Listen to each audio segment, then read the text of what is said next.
Have you ever been given a seemingly impossible task at work?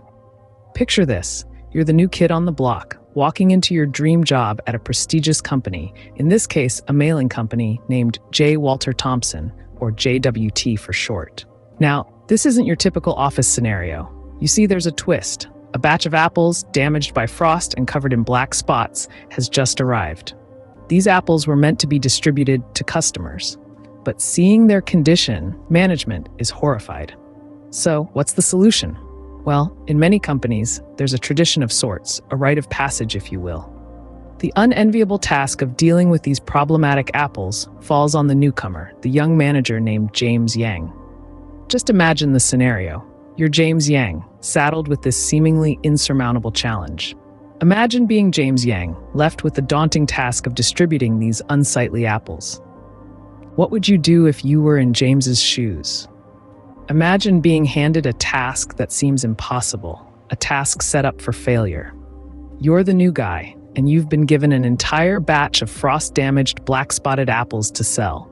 You could complain, you could refuse, or you could, like James Yang, choose to see the challenge as an opportunity. James knew he had to do something different. He could have tried to hide the flaws or simply hope that the customers wouldn't notice. But he chose a different path. He chose honesty, but not just any honesty. He chose to reframe the problem in a way that made it not only acceptable, but desirable. With each shipment of apples, James included a letter.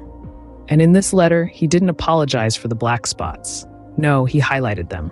He told his customers that these spots were a sign of quality, a badge of honor.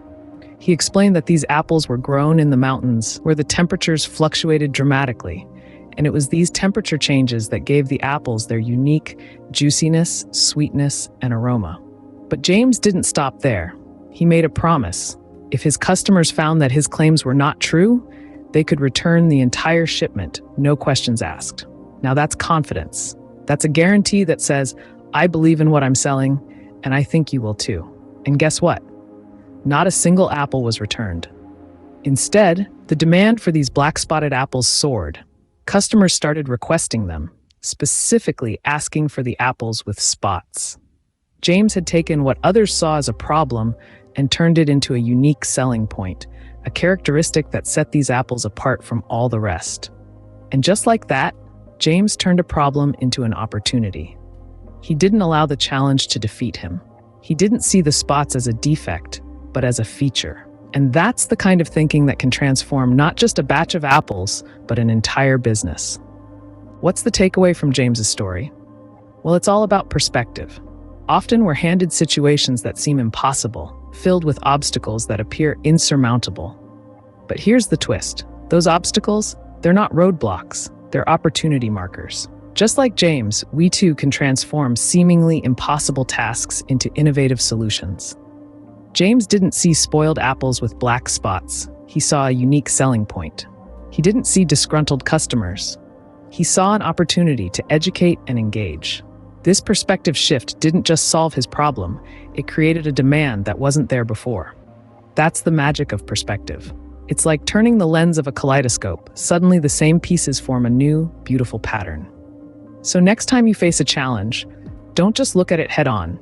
Tilt your head, squint your eyes, do what you must, but see it from a different angle. Remember, every problem can be an opportunity in disguise. Like and subscribe for more inspiring stories like this.